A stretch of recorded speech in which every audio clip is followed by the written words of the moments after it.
किसी गांव में मेला फेयर लगा हुआ था। गांव के सभी लोग उस मेले का आनंद उठा रहे थे।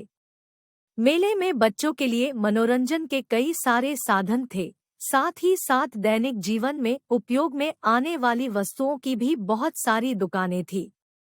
एक दिन हर रोज की तरह मेला लगा हुआ था। सब लोग मेले का आनंद उठा रहे थे। दुकानों में अच्छी भीड़ उमड़ी हुई थी। उन सब दुकानों में से एक दुकान महिलाओं के नकली गहने की भी थी। इस दुकान में काफी लोगों की भीड़ जमा हुई थी। एक जौहरी अपनी पत्नी और बच्चों के साथ उस दिन मेले में घूम रहा था। घूमते घूमते उसकी पत्नी की नजर इस नकली गहनों की दुकान की ओर गई। जौहरी की पत्नी को अब नकली गहने खरीदने की इच्छा हुई और वो सब उस दुकान में गए। जौहरी की नजर तभी उसी दुकान में एक हीरे ही अंगूठी पर पड़ी। जौहरी ने चमकता हुआ हीरा देखते ही पहचान लिया कि ये कोई मामूली हीरा नहीं है बल्कि कीमती हीरा है। जौहरी ये भी समझ गया था कि इस बात से ये दुकानदार अनजान है कि ये हीरा असली है। उसने दुकानदार से इस अंगूठी की कीमत पूछी। दुकानदार ने कहा ये मात्र 100 रुपए की है। जौहरी बेहद लालची था। वो अब इस अंगूठी के मोल भाव करने लगा। जौहरी ने कहा, तुम मुझे क्या इस अंगूठी को 80 रुपए में दे सकते हो? दुकानदार ने कहा, जी नहीं, मैं आपको 90 में दे सकता हूँ, उससे ज्यादा कम भाव में नहीं कर सकता। जौहरी ने सोचा, मैं मेला घूमने के बाद फिर से इस दुकान में आऊंगा, क्या पता इसका मन बदल जाए और ये मुझे 80 रुपए में दे दे।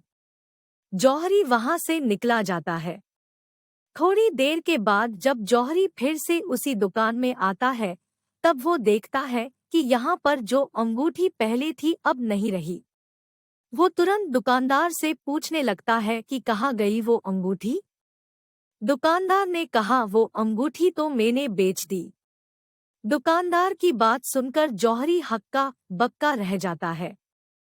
वो दुकानदार से पूछता है कि तुमने उस अंगूठी को कितने में बेचा? दुकानदार बताता है कि मैंने उस अंगूठी को 90 रुपए में बेच दिया। तभी जौहरी उस दुकानदार को बोलता है कि तुम मूर्ख हो, वो कोई मामूली अंगूठी नहीं थी। वो अंगूठी में जो हीरा था बहुत कीमती था। तुमने इतने कीमती हीरे को केवल 90 रुपए में बेच दिया।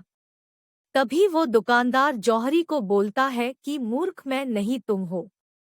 मैं तो नहीं जानता था कि अंगूठी में जो हीरा था वो असली है और कीमती है, लेकिन तुम तो जानते थे ना, फिर भी मुझसे मोलभाव कर 10 रुपया बचाने में लगे रहे थे और वो अंगूठी बिना खरीदे ही दुकान से चले गए। दुकानदार की बातें सुनने के बाद जौहरी अपनी मूर्खता पर पछताने लगा। मोरल, मूर्खता और लालच से हमेशा नुकसान ही होता है। अगर आपको हमारी स्टोरी अच्छी लगी हो तो अपने दोस्तों के साथ भी शेयर कीजिए और कमेंट में ज़रूर बताइए कि कैसी लगी हमारी स्टोरी।